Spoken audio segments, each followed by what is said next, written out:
नमस्कार दोस्तों, मैं Bhupesh Jawangan career academy YouTube channel पे आप सभी का हार्दिक स्वागत करता हूँ।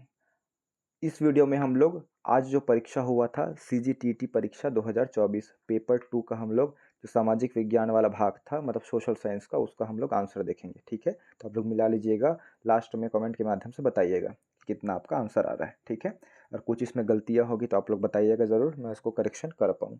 चलिए, हालांकि पूरी कोशिश किया हूँ सर्च करने का, अपने से आंसर देने का या फिर ऑथेंटिक बुक से देखने का। उसके आधार पर मैं वीडियो बना रहा हूँ, इसलिए लेट बना रहा हूँ ये वीडियो को। चलिए शुरू करते हैं। फर्स्ट इसमें मतलब 91वां क्वेश्चन है, प्राचीन शास्त्रों के अनुसार निम्न में से कौन सा क्रय विवाह था। ठीक है, तो इसमें आंसर होगा दोस्तों असुर विवाह। ठीक है ना, गंधर्व विवाह मतलब अभी जो नॉर्मल विवाह होता है दहेज के साथ वो होता है। राक्षस मतलब किडनैपिंग वाला विवाह होता है, लड़का जो है लड़की का अपहरण कर लेता है, किडनैप कर लेता है। और प्रजापत्य विवाह जो होता है वो क्या पढ़े हैं, माता पिता की राजी से बिना दहेज के होता है, ये वाला पढ़े हैं। और असुर विवाह जो है यही वाला है, क्रय विवाह मतलब खरीदी बिक्री वाला होता है। ठीक है, वधु मूल्य देकर किया जाता है, पढ़ चुके हैं इसको अच्छे से। चलिए इसमें डिस्कस नहीं करते हैं, डिस्कस करेंगे तो बहुत टाइम लग जाएगा। फटाफट मैं आंसर बता देता हूँ, उसके बाद में करते रहेंगे नेक्स्ट वीडियो में। तो 91 का आंसर सी होगा। याज्ञवल्क्य के अनुसार पुत्र विहीन पति की मृत्यु के बाद उनकी संपत्ति पर किसका अधिकार होता है, तो बताइए किसका अधिकार होगा। तो याद रखेंगे पत्नी का। ठीक है, 92 का बी होगा। उसके बाद मैं कवि मेरे पिता वैद, इसमें क्या होगा, तो सबसे पहला हमारा वेद कौन सा है, ऋग्वेद है। तो दोस्तों यही इसका आंसर होगा। ठीक है, तो आप लोग मिलाते जाइए।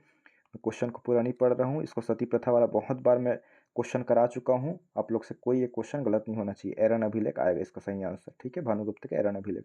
उसके बाद निम्नलिखित में से कौन सी स्थल प्रागैतिहासिक चित्रकला के प्रसिद्ध है, दोस्तों मध्य प्रदेश का भीमबेटका गुफा। इसको भी पढ़ चुके हैं, गुप्त काल में वैदिक काल के संदर्भ में सही है। ये कौन सा होगा इसका आंसर, इसका आंसर मुझे एग्जैक्ट नहीं मालूम, इसलिए मैं इसको बताना नहीं चाहता, आप लोग भी छोड़ दीजिएगा इसको 96 का। ठीक है, उसके बाद है 97 का सिंधु घाटी सभ्यता में गोदीबाड़ा बंदरगाह गाह, इसको तो हम लोग पढ़े हैं। क्या है इसका, लोथल। लोथल जो है भोगवा नदी के किनारे स्थित है। मैंने मॉडल आंसर में मतलब मॉडल क्वेश्चन दिया था कल, उसमें आया हुआ है पूरा क्वेश्चन, वहीं से आया हुआ है। इसका भी आंसर एग्जैक्ट मैं सर्च नहीं कर पाया हूँ। उसके बाद देखते हैं शैलेंद्र साम्राज्य के द्वारा बोरोबुदुर बौद्ध स्तूप कहाँ है, दोस्तों ये जावर में है, याद रखेंगे कहाँ है, जावा में। ठीक है, उसके बाद है ये वाला क्वेश्चन है, इसका आंसर क्या होगा, तो इसका आंसर होगा दोस्तों, पहले मिलाना, मैं इसको मिलाया नहीं हूँ।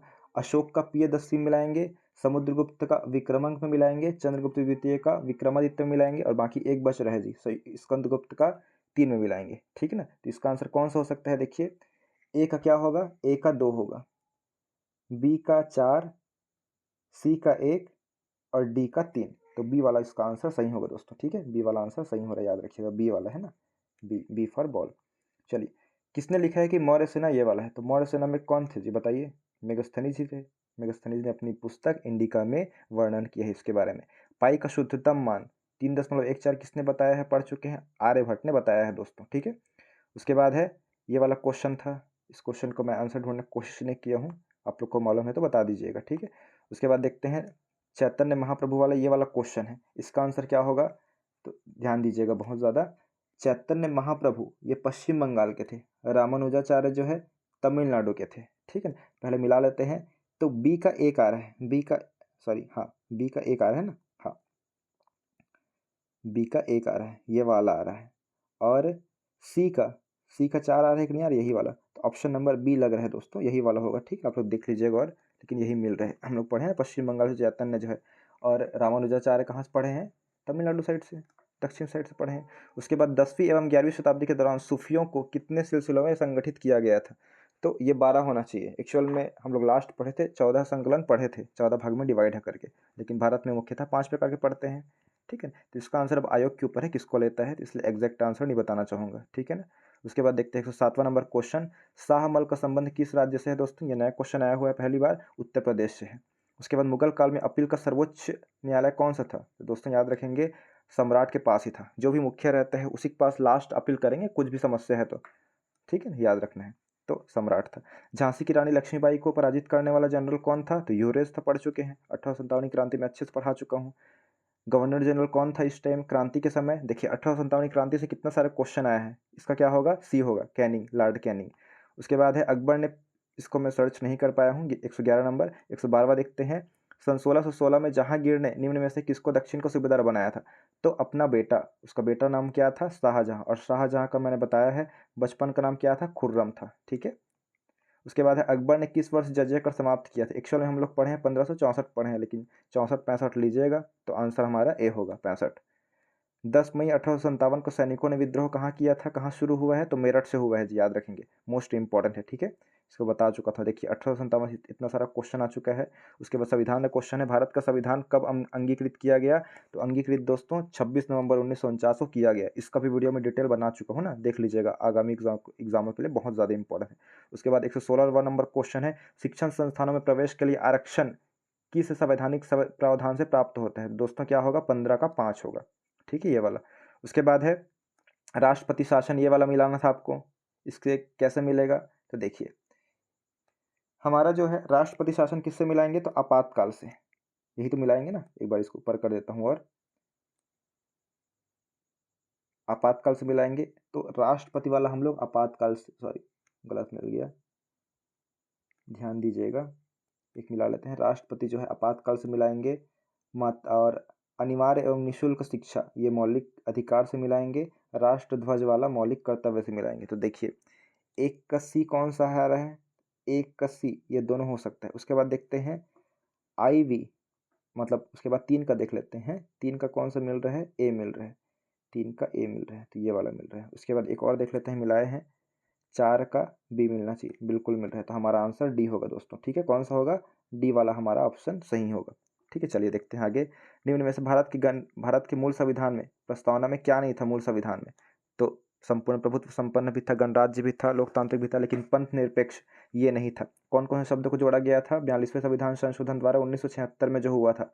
अखंडता, पंथ निरपेक्षता और समाजवादी। गलत नहीं करना है दोस्तों, बहुत बार बार पढ़ाया हूँ मैं एमसीक्यूज के साथ भी, जस्ट पहले ना एग्जाम के आपके नहीं देखे हैं, तो इसलिए बोलता हूँ एग्जाम में मैं जो क्वेश्चन पढ़ा रहा हूँ, चाहे ऑफलाइन माध्यम पढ़ाऊँ या ऑनलाइन, उसको अच्छे से किया कीजिए, नोट्स बनाना है। उस पर गलत करेंगे तो भाई पछताएंगे आप लोग। जो मेरा चैनल फॉलो कर रहे थे उन लोग मेरे को बहुत ज़्यादा मैसेज कर रहे हैं कि सर मेरा अभी तक क्या है CGTAT निकला नहीं था, लेकिन इस बार पहली बार निकल रहे हैं सर करके। आप मेरे लिए भगवान होकर के ऐसा मैसेज किए हुए थे। ठीक है ना, तो दोस्तों मैं जो बोल रहा हूँ उसको बस कीजिए आप, एग्ज़ाम आराम से निकलेगा। CGTAT निकल रहा है तो टीचर के लिए भी संपर्क बनाए रखिए मुझसे। ठीक है ना, क्लास ज्वाइन करना चाहते हैं तो कर लीजिए, ऑनलाइन और ऑफलाइन दोनों कक्षाएं उपलब्ध हैं। ठीक है, चलिए सर्वोच्च न्यायालय में नियुक्त न्यायाधीश किसके समक्ष शपथ लेते हैं? तो राष्ट्रपति के समक्ष शपथ लेंगे दोस्तों। ठीक है, नेक्स्ट क्वेश्चन देखते हैं, भारत में व्यवस्थापिका में शामिल है। व्यवस्थापिका मतलब एक प्रकार से संसद ही है दोस्तों। संसद में कौन कौन शामिल होता है? लोकसभा, राज्यसभा और राष्ट्रपति। तो इसका सही आंसर क्या होगा? 1 2 3। ठीक है, बी वाला ऑप्शन। उसके बाद देखते हैं राज्यपाल को उनके कार्यकाल के संबंध में क्या सही है बोल रहे हैं। तो सही है, देखते हैं, उनकी सेवानिवृत्ति 75 वर्ष की आयु में हो जाती है बोल रहे हैं। ठीक है ना, 75 वर्ष की आयु में होती है कि नहीं होती है, ऐसा तो कुछ प्रावधान हम लोग पढ़े नहीं है। तो चौथा तो हमारा बिल्कुल गलत है, ये वाला गलत हो गया, और कौन सा? ये वाला गलत हो गया। और तीसरा तो सही है, राष्ट्रपति के प्रसाद पर्यंत तक रहता है, तीसरा हमारा सही है। उसके बाद कौन सा? उनका कार्यकाल प्रभार ग्रहण करने पर वर्ष होता है। 2 3 इसका सही आंसर हो सकता है दोस्तों। ठीक है, 121 का क्या होना चाहिए? सी होना चाहिए, याद रखेंगे, मोस्ट इंपॉर्टेंट है। ठीक है ना, 121 का सी होगा।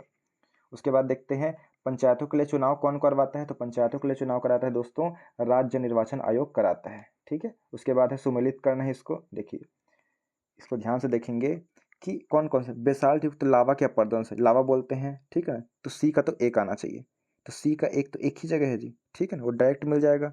देख लेते हैं, संगमरमर क्या है? कायांतरित चट्टाने हैं, तो डी का 4 हो गया, बाकी तो आपको मिल जाएगा सब। ठीक है ना, तो ए इसका सही आंसर होगा। देखिए एक सही मिल गया, आप लोग को मालूम भी होगा तो भी क्या है, मिल गया। स्थल मंडल को निम्न में से कौन सा भाग वर्णित करता है? तो स्थल मंडल को कौन सा भाग वर्णित करता है दोस्तों? तो भूपटल या भूपरपट्टी तथा मेंटल को ऊपरी ठोस भाग, ये जो है स्थल मंडल कहलाता है दोस्तों, याद रखेंगे। भूपरपट्टी और मेंटल जो होता है उसका ऊपरी भाग ना कि निम्न भाग। ठीक है, बी इसका सही आंसर होगा।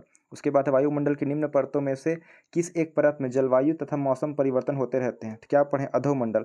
अधोमंडल को ही क्या बोलते हैं? क्षोभ मंडल बोलते हैं। मैं बार बार बताया हूँ कि इसका इंग्लिश हिंदी नाम सब जानना है करके, और इंग्लिश में क्या बोलते हैं इसको? ट्रोपोस्फियर बोलते हैं। ठीक है ना, बढ़ चुके हैं, सॉरी। उसके बाद है निम्न में से कौन सा एक अपर्दन की अभिकर्ता नहीं है? तो अपर्दन दोस्तों किसके द्वारा नहीं होता है? हवा के द्वारा हो जाता है, बहता हुआ जल के द्वारा भी हो जाता है, ग्लेशियर के द्वारा भी हो जाता है, लेकिन तापक्रम के द्वारा नहीं होता है, नहीं पूछा गया। ठीक है ना, यही आंसर रहेगा, 126 का डी रहेगा। उसके बाद है भारत की सबसे बड़ी बहुउद्देशीय परियोजना कौन सी है? सबसे पहली पढ़े थे हम लोग दामोदर घाटी पढ़े थे, लेकिन सबसे बड़ी कौन सी है? तो भाखड़ा नागल परियोजना, ये सबसे बड़ी हो गई, याद रखेंगे, मोस्ट इंपॉर्टेंट दोस्तों, ठीक है। उसके बाद भारत का इस्पात नगर कहाँ स्थित है? भारत के इस्पात नगर के रूप से झारखंड को जाना जाता है। तो झारखंड का कौन सा है? बोकारो है कि जमशेदपुर? बताइए आप लोग। इस्पात नगर, बोकारो स्टील प्लांट क्या है? आप लोग कमेंट के माध्यम से बताइएगा, ठीक है ना। झारखंड तो है, बी या सी है, लेकिन एग्जैक्ट क्या है मेरे को अभी थोड़ा सा डाउट है इसमें, इसलिए मैं अपने से फालतू गलत होगा करके मैं नहीं बता रहा हूँ, ठीक है। उसके बाद 129 वाला, इसको सर्च नहीं कर पाया था मैं, इसलिए पश्चिम बंगाल में चलने वाली तूफान को क्या कहते हैं? तो सिंपल से है, काल बैसाखी कहा जाता है दोस्तों। पश्चिम बंगाल में या वेस्ट बंगाल में तूफान चलती है। उसके बाद है निम्न में से कौन एक प्रायद्वीपीय पठार से संबंधित है? तो प्रायद्वीपीय पठार से संबंधित नहीं है बोल रहा है, सॉरी नहीं है बोल रहा है। काली मिट्टी क्या है? दक्कन ट्रैप में ही काली मिट्टी से संबंधित है, लावा वाला, ठीक है। आग्नेय पैद, लेकिन खादर जो है, खादर उधर नहीं पाई जाती। खादर जो है गंगा क्षेत्र है, उधर साइड से आती है और क्या है, दलदली क्षेत्र बना देती है गंगा साइड क्षेत्र को, वो वाला है। उसके बाद 131 नंबर कौन सा है? गलत पूछा गया है। तो हसदेव नदी, बी वाला देखेंगे, मेरा नज़र डायरेक्ट बी में गया। हसदेव नदी मान नदी की सहायक नदी नहीं है दोस्तों। हसदेव नदी जो है महानदी की सहायक नदी है, मान की नहीं है, महानदी की सहायक नदी। तो यही हमारा गलत है, गलत कथन पहचानना है। उसके बाद 132 है कबरा पहाड़, ये वाला क्वेश्चन आया हुआ है दोस्तों। इसका आंसर क्या होगा आप लोग बताइए। चलिए देख लेते हैं कि कबरा पहाड़ कहाँ है। कबरा पहाड़ जो है शैल चित्र के लिए प्रसिद्ध है, सभी जानते हैं। श्रृंगी ऋषि आश्रम कहाँ है? सिहावा में है, जहाँ से महानदी का उद्गम होता है। सर्प पार्क कहाँ है? तपकरा में है, जशपुर में, ये पढ़े हैं। तो इसको सही आंसर क्या होना चाहिए? चलिए मिलाते हैं। सर्प पार्क मिला लेते हैं, स्नैक पार्क, तो आई वी का क्या होगा? बी होगा। मिला लेते हैं, आई वी का बी, आई वी का बी। एक ही टुक तो मिल रहा है जी, मिल जाएगी किसी में? बी वाला टिक कर ले रहता हूँ। पहला का सी बोल रहे हैं, बिल्कुल सही हो रहा है। श्रेणी 3 का डी बोल रहे हैं, बिल्कुल सही है दोस्तों। 132 का बी आएगा, ठीक है, मिला तो लिए। सर्वाधिक जनगणना वर्ष 2011 के अनुसार छत्तीसगढ़ में सर्वाधिक लिंगानुपात वाला जिला तथा सबसे कम लिंगानुपात वाला जिला कौन सा है? तो कोंडागांव में सर्वाधिक लिंगानुपात तो है, लेकिन ये वाला याद रखिएगा, सर्वाधिक कोंडागांव में है, सबसे कम जो है रायपुर में है, ठीक है ना। तो 133 का सी होगा। बसनाझर प्रसिद्ध है, एक्चुअली बसनाझर में शैल चित्र भी है और गुफा भी है, लेकिन वहाँ क्या है, गुफा के अंतर्गत ही जो शैल है, पत्थर है, चट्टान है, उसी में चित्र बना हुआ है, तो गुफा इसका सही आंसर हो सकता है, ठीक है। चलिए उसके बाद है सोनबेड़ा का पठार स्थित है। सोनबेड़ा का पठार से जोंक नदी का उद्गम होता है, जो महासमुंद गरियाबंद इलाके में है। मैकल श्रेणी आएगा क्या? मैकल श्रेणी तो राजनांदगांव एरिया में नहीं है। जशपुर पाठ भी ऊपर साइड है, ये भी नहीं हो सकता। उत्तरी उच्च भूमि आ सकता है क्या? तो एक्चुअल में क्या है, रायपुर आना चाहिए मेरे अकॉर्डिंग, ठीक है। देख लेते हैं जो आंसर लेगा आयोग। चलिए उसके बाद है सिद्धेश्वर मंदिर, इसको तो अभी लास्ट क्लास में पढ़े थे, मंदिर कहाँ कहाँ है, ठीक है ना। देखिए सिद्धेश्वर मंदिर कहाँ है? पलारी में है जी, ठीक है ना, पढ़ चुके हैं। कंठी देवल मंदिर रतनपुर में है। धूमनाथ मंदिर कहाँ है? सरगांव में है। तो कौन सा गलत? देखिए ए का 3, ए का 3 कोई जगह मिल रहा है? देखिए ए का 3, एक ही ऑप्शन तो मिल रहा है जी, ठीक है ना। देखिए एक ऑप्शन मिल रहा है, एक ही मिल जाएगा। और देख लीजिए, मिला लीजिए, डी का 2 आया है कि नहीं आया? आ गया है बिल्कुल। और सी का 1 आ गया है बिल्कुल, हमारा आंसर बिल्कुल सही है, ठीक है। चलिए बस्तर में चावल से निर्मित पेय पदार्थों को क्या कहा जाता है? तो चावल से निर्मित होता है तो क्या बोलते हैं? पेज कहते हैं, ठीक है। चलिए उसके बाद है बैगा जनजातियों द्वारा कौन सा त्यौहार मनाया जाता है? तो देखिए इसको भी देख लेते हैं। माटी त्यौहार तो गोंड लोग मनाते हैं। सरहुल त्यौहार उराव लोग मनाते हैं। छेड़छेड़ा तो सभी लोग मनाते हैं, लेकिन विशेष रूप से बैगा को पूछ रहे हैं तो रतौना हो सकता है, ठीक है, बी वाला ऑप्शन। उसके बाद है 139 नंबर क्वेश्चन। 139वां देख लेते हैं, हम लोग मिलाने की कोशिश करते हैं कि इसका क्या होगा। चलिए तो दुर्ग में हम लोग क्या मिलाएंगे? धमधा ही मिलाएंगे, तो सी का 4 कर देते हैं। सी का 4, देखिए सी का अगर 4 मिलाएंगे तो एक ही जगह है बस, डी वाले ऑप्शन में, ठीक। बाकी आपको पता भी नहीं होगा तो भी बन जाएगा। क्वेश्चन कैसे बनाना है दोस्तों, देखिए इसमें सी का 1 दिया है, सी का 3 दिया है, सी का 2 दिया है, आएगा क्या? नहीं आएगा, लेकिन सी का 4 एक ही जगह है, तो 139 का डी होगा। उसके बाद है छत्तीसगढ़ी आभूषण खींचवा शरीर के किस अंग में पहना जाता है? देखिए लास्ट में जो भी छत्तीसगढ़ भी शुरुआत किया हूँ, जिस टॉपिक पढ़ाया हूँ वही टॉपिक से आया हुआ है दोस्तों, ठीक है। खींचवा शरीर के किस अंग में पहनते हैं? तो ये पहनते हैं कान में पहनते हैं, ठीक है ना। चलिए उसके बाद है हिमालय की ऊंचाई हमेशा बढ़ रही है क्योंकि हिमालय जो है नवीन वलित पर्वत श्रृंखला है, ठीक। इसका आंसर क्या होगा? इसका आंसर आप लोग कमेंट में बताइएगा। उसके बाद भारत में उपनिवेशिक काल के दौरान कौन सा सामाजिक सुधार हुआ था? इसका भी आंसर एग्जैक्ट नहीं है, लेकिन सती प्रथा आ सकता है। 1829 में हुआ था, राजा राम मोहन राय और विलियम बेंटिक के प्रयासों से, ठीक है, विलियम बेंटिक के प्रयासों से। उसके बाद 143वां नंबर क्वेश्चन है, ये वाला संविधान के 7वीं अनुसूची से क्वेश्चन है कि राज्य सूची, संघ समवर्ती सूची और संघ सूची से कौन कौन सा विषय है। तो देखिए क्वेश्चन क्या पूछा गया है, केंद्र सरकार द्वारा किया जाता है, तो रेल जो है भारत सरकार, मतलब भारत सरकार ही करती है, सभी जान रहे हैं, मतलब केंद्र सरकार। राज्य करती है कि नहीं करती? आप लोग ट्रेन इंजन देखेंगे या मालगाड़ी का इंजन, भारतीय रेल ही लिखा रहता है, ठीक है। तो रेल जो है केंद्र सरकार द्वारा चलाया जाता है सिर्फ। भारत में मुगलों का शासक, इसका मैं डायरेक्ट बता दिया था, ट्रिक भाजसा करके पढ़ाया था, क्या बताया था, भाजसा करके डायरेक्ट मैंने बताया था, ठीक है दोस्तों। तो बनना चाहिए बाबर, हुमायूं, अकबर और जहांगीर, ऑप्शन नंबर सी। लोकतंत्र में मीडिया की भूमिका क्या है? तो इसका आंसर क्या होगा? देखिए फर्स्ट ऑप्शन बोल रहे हैं देश के लिए कानून बनाना, देश में विवादों को सुलझाना, देश में हो रही घटनाओं का सही जानकारी देना और सरकारी योजनाओं को लागू करना। इसका सही आंसर होगा देश में हो रही घटनाओं की सही जानकारी देना दोस्तों, ठीक है। चलिए उसके बाद देख लेते हैं, ये भी क्वेश्चन देखिए 1857 से कितना सारा क्वेश्चन आ गया, अभी तक 4-5 क्वेश्चन दिख गया मुझे तो, ठीक है ना। कुंवर सिंह कहाँ से किए हैं? तो जगदीशपुर से किए हैं। जगदीशपुर कहाँ है जी? बिहार में है, तो ये तो बिहार आ गया। तात्या टोपे कहाँ से किए हैं? कानपुर से किए हैं। लक्ष्मीबाई कहाँ से की है? झांसी से की है। वीर नारायण सिंह सोना खान से किए हैं, ठीक है ना। आप लोग देख लीजिएगा आंसर कौन सा है इसमें। चलिए इसमें कोई मिल रहा है कि देख लेता हूँ मैं। ए का 2 मिल रहा है, बी का 3, ठीक, और सी का 4, डी का 1। पहला वाला मिल रहा है ना, पहला वाला ही रहेगा 146 का ए। 147 का देखते हैं, कक्षा 6वीं से 8वीं में सामाजिक विज्ञान का विषय अध्यापन किया जाता है ताकि विद्यार्थी क्या है, परीक्षा में पास हो सके। ये तो बहुत फर्जी ऑप्शन है, ठीक है। नक्शा भरना सीख सके, ये भी नहीं है। और सेकंड ऑप्शन है अपने आसपास की घटनाओं को समझ सके, उसके बाद है अपने गांव या शहर के बारे में जान सके। तो एक्चुअल में इसका सही आंसर होगा बी वाला हो सकता है सटीक आंसर, ठीक है ना। 2 ऑप्शन तो ऑलरेडी कट चुके हैं।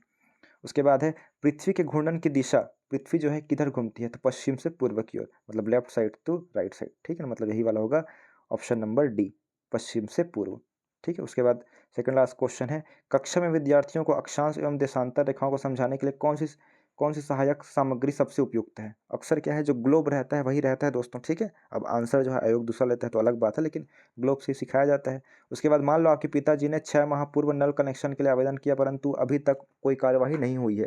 निम्नलिखित में से कौन सा अधिकार आपको वह जानने में मदद करे कि अभी तक नगर निगम द्वारा कदम उठाए गए हैं कि नहीं उठाए गए हैं? तो क्या होगा दोस्तों? सूचना का अधिकार 2009 वाला, ये लास्ट वाला ऑप्शन सही रहेगा। सूचना का अधिकार हम लोग क्या लगाएंगे? आरटीआई लगाएंगे। आरटीआई मतलब क्या होता है? राइट टू इंफॉर्मेशन, ठीक है ना। लास्ट में दोस्तों ये हो गया हमारा कंप्लीट। टोटल हमारा जो है सीजीटीटी पेपर 1 का पूरा आंसर कंप्लीट हो गया है, अलग अलग सब्जेक्ट का, अलग अलग टॉपिक का, अलग अलग वीडियो में। और पेपर 2 का भी हो गया है दोस्तों। ध्यान दीजिएगा, क्वेश्चन सीजीटी तो निकाल लिया आप लोग, ठीक है, लेकिन टीचर का तैयारी करना है। टीचर की तैयारी मेन है, बहुत ही ज़्यादा इंपॉर्टेंट है, ठीक है ना। तो टीचर की तैयारी करना चाहते हैं तो मुझसे बिल्कुल जुड़ सकते हैं, बहुत ही कम शुल्क में, ठीक है ना। ऑनलाइन माध्यम भी है, ऑफलाइन माध्यम भी है, ठीक है ना। और जिनका सीजीटीटी क्वालिफाई नहीं हो रहा है उन लोग को भी यही बोलना चाहूँगा कि नेक्स्ट टाइम जब आए इसी टाइम हड़बड़ी होती है, ठीक है। इसलिए क्या है, जो भी परीक्षा की तैयारी करनी है पहले से ही करना चाहिए अभी से, तब क्या है स्ट्रांग रहेगा आपका। अगर नहीं करेंगे तो फिर 2-3 महीने में क्या हो पाएगा? सब कंप्लीट तो करा सकते हैं, मैं करा सकता हूँ, लेकिन आपको याद होना ज़रूरी है ना, वो ज़रूरी है। तो याद होगा इसके लिए क्या है, शुरू से पढ़ना पड़ता है। भले आप अभी तैयारी कीजिए, बाद में तैयारी मतलब बाद में क्या है कोचिंग मत कीजिएगा, तो वो ज़्यादा बेनिफिट देगा, ठीक है। चलिए बाकी आपकी मर्ज़ी। Thank you so much.